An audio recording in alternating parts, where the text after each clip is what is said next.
ओम जय श्री हरि विष्णु। जय माता रानी। दोस्तों, आपके अपने चैनल धर्म साधना में आपका बहुत बहुत स्वागत है। माँ भगवती दुर्गा की कृपा सदैव आप और आपके समस्त परिवार पर बनी रहे। दोस्तों, कार्तिक मास की कृष्ण पक्ष की एकादशी को रमा एकादशी के नाम से जाना जाता है। रमा एकादशी दिवाली से 5 दिन पहले आती है और कहा जाता है कि रमा एकादशी से दिवाली उत्सव की शुरुआत हो जाती है। इस एकादशी पर भगवान विष्णु संग माँ लक्ष्मी की पूजा की जाती है और श्री लक्ष्मी नारायण से भगवान श्री हरि विष्णु और माँ लक्ष्मी से ये प्रार्थना की जाती है कि संयुक्त रूप से वो हमारे घर में स्थिर रूप से हमेशा वास करें। इस एकादशी का नाम रमा इसलिए है क्योंकि माँ लक्ष्मी का एक नाम रमा भी है और माँ लक्ष्मी के नाम पर ही इस एकादशी का नाम रमा एकादशी है। शास्त्रों के अनुसार रमा एकादशी व्रत के प्रताप से व्यक्ति पापों से छुटकारा पा जाता है और मृत्यु के पश्चात उसे मुक्ति मिल जाती है। इतना ही नहीं, रमा एकादशी व्रत सुख, सौभाग्य और समृद्धि देने वाला माना गया है। इसलिए इस व्रत को अगर आप धारण करते हैं अत्यंत श्रेष्ठ है। मान लीजिए किसी कारणवश अगर आप इस एकादशी का व्रत नहीं भी कर पाते हैं तो भी आज आपको विधि विधान से माँ लक्ष्मी और श्री हरि विष्णु की पूजा जरूर करनी चाहिए। आज की वीडियो में मैं आपसे बात करने वाली हूँ कि रमा एकादशी साल 2023 में कब है, एकादशी की तिथि कब प्रारंभ हो रही है, कब समाप्त हो रही है, व्रत हमें कब धारण करना है और पारण करने का यानी कि व्रत खोलने का शुभ मुहूर्त क्या है। आज हमें किस प्रकार से भगवान श्री हरि विष्णु की पूजा करनी चाहिए, किन मंत्रों का जप करना चाहिए और कौन सा उपाय करें जिससे कि संयुक्त रूप से श्री हरि विष्णु और माँ लक्ष्मी हमारे घर में स्थायी रूप से वास करें। तो आज की वीडियो बहुत महत्वपूर्ण है। रमा एकादशी व्रत से संबंधित संपूर्ण जानकारी मैं आपसे शेयर करने वाली हूँ, इसलिए वीडियो को पूरा जरूर देख लीजिए। और अगर आपको आज की वीडियो अच्छी लगे तो इसे लाइक भी जरूर कीजिए क्योंकि आपके लाइक्स, आपके कमेंट्स मेरे लिए बहुत महत्वपूर्ण होते हैं। यही एकमात्र जरिया है जिनसे मुझे पता चलता है कि आपको ये वीडियो अच्छी लगती हैं और आपके लिए ये वीडियो उपयोगी है। तो अगर वीडियो अच्छी लगे तो लाइक तो ज़रूर ही किया कीजिए।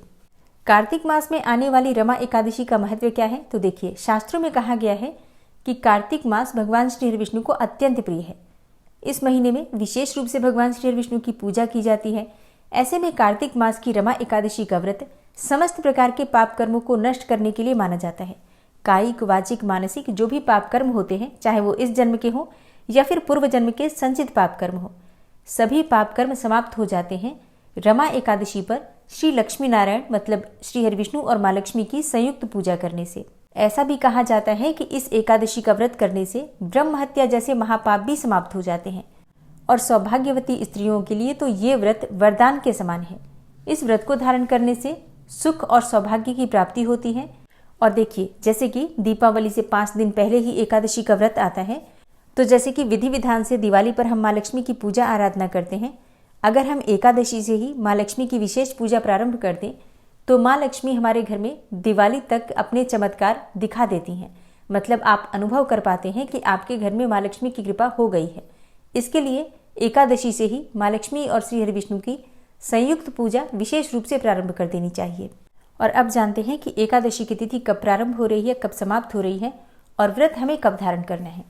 देखिए, कार्तिक मास की कृष्ण पक्ष की एकादशी तिथि प्रारंभ हो जाएगी 8 नवंबर को सुबह 8:23 पर और समाप्त हो रही है 9 नवंबर को सुबह 10:42 पर। तो ऐसे में व्रत हम कब धारण करें, तो देखिए, एकादशी का व्रत जब हम धारण करते हैं सूर्योदय कालीन एकादशी तिथि व्याप्त होती है उसी दिन करते हैं। ऐसे में सूर्योदय कालीन एकादशी की तिथि हमें 9 नवंबर 2023 को प्राप्त हो रही है। इसी दिन हमें एकादशी का व्रत धारण करना है। तो रमा एकादशी का व्रत किया जाएगा 9 नवंबर 2023 गुरुवार के दिन और उससे एक दिन पहले दशमी तिथि के नियम का पालन करेंगे। तो 8 नवंबर को दशमी तिथि के नियम का पालन किया जाएगा और एकादशी से एक दिन पहले यानी कि दशमी तिथि के दिन शुद्ध और सात्विक भोजन लेना चाहिए। बिल्कुल भी आपको लहसुन प्याज नहीं लेना है। मांस, मदिरा इत्यादि सभी चीज़ों का त्याग करना चाहिए अगर आप खाते हैं तो। इसके अलावा गाजर, मूली, बैंगन, टमाटर, शाक ये सभी चीज़ें भी दशमी तिथि के दिन व्रत करने वाले को नहीं खाना चाहिए। मतलब अगर आप एकादशी का व्रत करते हैं तो दशमी तिथि के दिन से ही आपको इन चीज़ों का त्याग करना है। फिर आपको शाम के समय सूर्यास्त होने के बाद अन्न और नमक दोनों का सेवन नहीं करना है। मतलब भोजन सूर्यास्त के बाद नहीं करना है। भूमि पर शयन करना है और ब्रह्मचर्य का पालन करना है।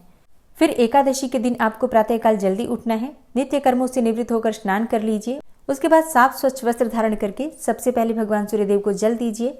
फिर अपने घर के मंदिर में भगवान श्री हरि विष्णु की विधि विधान से पूजा कीजिए। आज के दिन तुलसी में जल नहीं देना चाहिए, ऐसी धार्मिक मान्यता है। तो आप सुबह जल नहीं दे सकते हैं, लेकिन दीप दान कर सकते हैं।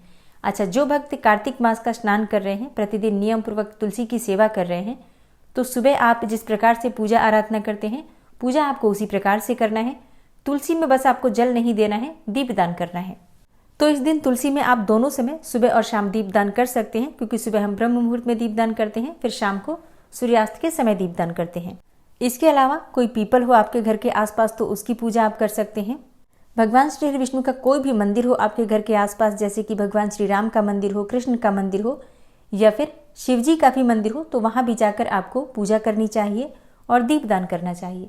ये आप शाम के समय भी कर सकते हैं, और अगर आप सुबह ब्रह्म मुहूर्त में मतलब सूर्योदय से पहले जा पाते हैं मंदिर, तो सुबह भी कर सकते हैं। अच्छा, जो भक्त रमा एकादशी का व्रत धारण करते हैं, उन्हें व्रत का संकल्प जरूर लेना है। अपने हाथ में जल और पुष्प लेकर व्रत का संकल्प ले लीजिए कि आज आप रमा एकादशी का व्रत धारण कर रहे हैं। भगवान आप पर कृपा करें कि आप ये व्रत निर्विघ्न, बिना किसी विघ्न बाधा के पूर्ण करें।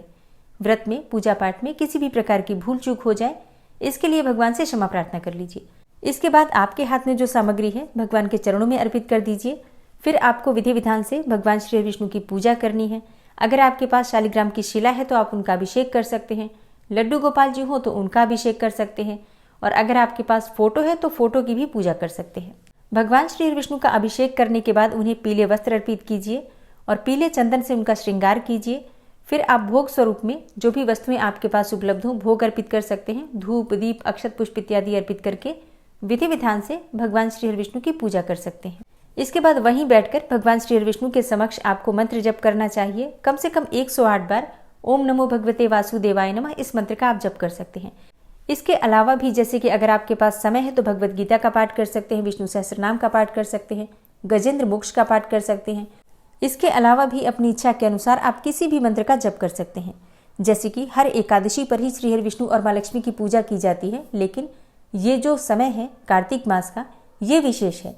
इस समय में श्री हरि विष्णु और माँ लक्ष्मी की पूजा अगर आप रमा एकादशी पर कर रहे हैं तो विशेष रूप से विधि विधान से कीजिए। माँ लक्ष्मी को लाल पुष्प अर्पित कीजिए, भगवान श्री विष्णु को पीले पुष्प अर्पित कीजिए।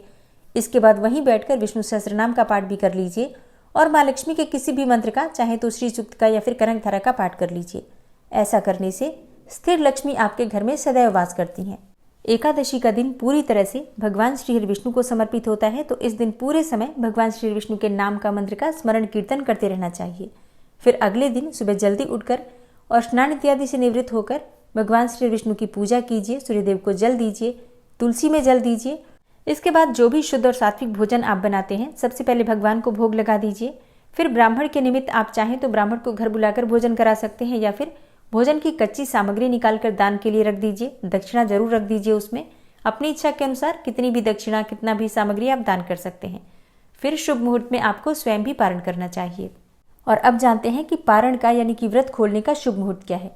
तो देखिए, एकादशी व्रत का पारण द्वादशी तिथि में किया जाता है और द्वादशी तिथि प्रारंभ हो रही है 9 नवंबर को सुबह 10:42 पर और समाप्त हो रही है 10 नवंबर को दोपहर में 12:35 पर। तो पारण करने का यानी कि व्रत खोलने का जो शुभ मुहूर्त आपको प्राप्त होगा 10 नवंबर 2023 को, यानी कि शुक्रवार के दिन सुबह 6:39 से सुबह 8:50 तक। तो दोस्तों, ये है आज की वीडियो जिसमें रमा एकादशी व्रत से संबंधित संपूर्ण जानकारी मैंने आपसे शेयर की है। उम्मीद करती हूँ आपके लिए उपयोगी होगी। वीडियो अच्छी लगी हो तो वीडियो को लाइक कीजिए, ज़्यादा से ज़्यादा शेयर कीजिए और चैनल पर पहली बार आए हैं तो सब्सक्राइब करके बेल आइकन को जरूर प्रेस कर लीजिए अगर आपको आज की वीडियो अच्छी लगी है तो। मिलती हूँ मैं आपसे अगली वीडियो में, तब तक के लिए जय श्री राधे।